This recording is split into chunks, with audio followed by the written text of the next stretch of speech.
Okay, in this two-part video, I'm going to show you how to use the piano chord chart to play major and minor chords. And it's really very simple, alright? So the first thing that you want to do is look for the black arrow over here on the left-hand side of the chart where it says start here. I'm going to take that black arrow and I'm going to put it directly over any note that I choose on the piano keyboard. That's the beautiful thing about this, is that there's no wrong answer. You can start anywhere. But you do have to make sure that that black arrow is directly over the note that you choose. From the camera angle, it's probably hard to see, so I'll slide it over a little bit, and you can see how that black arrow is directly over the note that I've chosen.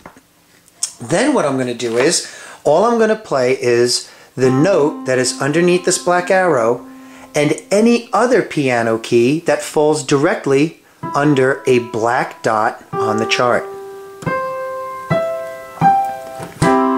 And that is a major triad. And you can tell because it sounds a little happy, a little upbeat. It's got a positive feel to it.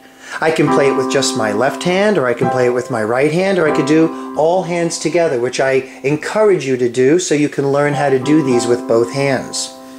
So how do I play a minor chord using the chart? Well, all I do is I flip the chart over, and there's the minor side.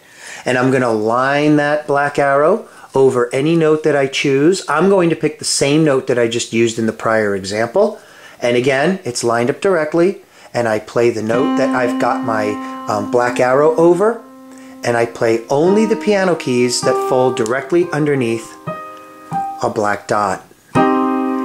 And you can tell that that's a minor triad because it sounds a little darker, a little sadder, okay, a little more mellow.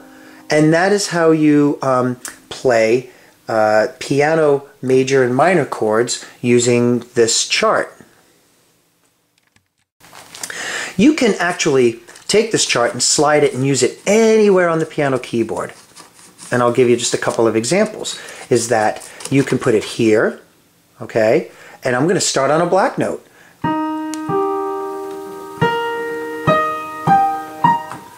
And that is a major chord starting on a black note. If I want to make it minor or play a different minor chord and jump around a little bit, I can actually go all the way down here. Just make sure that black arrow is directly over the note and play only the keys that fall underneath those black dots. Minor chord. So experiment with that. Figure out how to work the chart. Really very simple. Remember that there are two sides to it. All right, and get both those hands playing major and minor chords.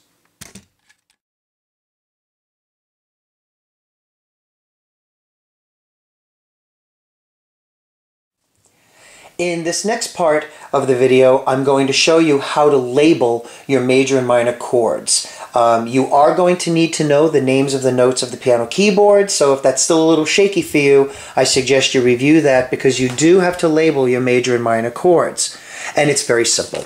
All you do is you look at the chart, and whatever note falls underneath this black arrow is going to be the name of your chord.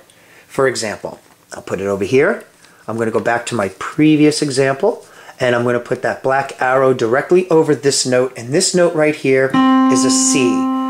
Two black notes, slide one over to the left, there's my C. And once again, all I do is play all of the notes that fall directly underneath the black dots, and that is a C major chord. It sounds happy, it sounds upbeat, and I'm on the major side of the chart. C major chord because this note right here determines what the name of the chord is going to be. Let me do another one on the minor side, give you another example. I'm going to take this black arrow and I'm going to put it over this note right here, which happens to be an E. And I'm only going to play the notes that fall underneath the black dots. And that is an E minor chord. It sounds dark, it sounds a little sad, and I'm on the minor side of the chart. And my starting note right here, which is underneath the black arrow, is an E. So it's really that simple. It works the same with the black notes too. So if I'm to start on a black note, you want to make sure that you put the black arrow over a black note, and you got to know the name of this note. It could be either D sharp or it could be E flat. Both would be correct. You get to choose. I'm going to pick E flat, and I'm just going to simply play only the notes that fall under the black dots. And that's an E flat major chord. Sounds happy, upbeat, and I'm on the major side of the chart. So remember to label your chords. Don't just put major chord, minor chord. You got to label them with the note names of the piano keyboard.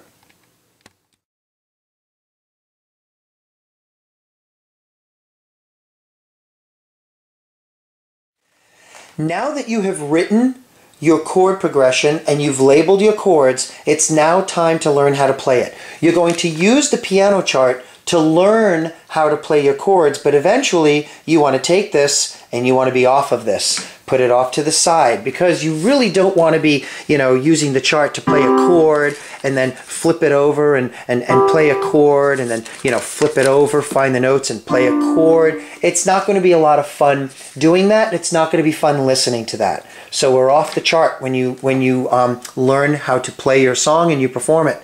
So as an example, I've come up with a little chord progression to give you an idea of what a final project might sound like.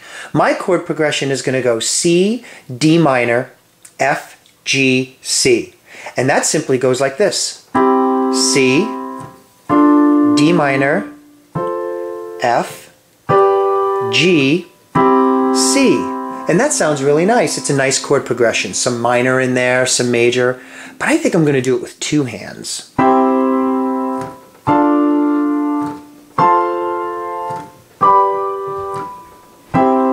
That sounds nice.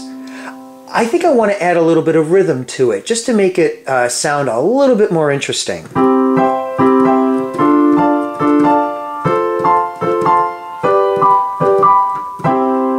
How about some arpeggios? That's when you separate each note. As long as I play the notes in the chord, that'll sound nice.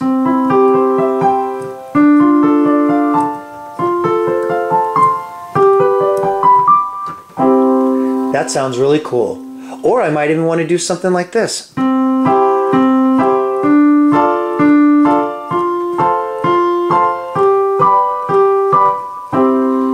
It's totally up to you.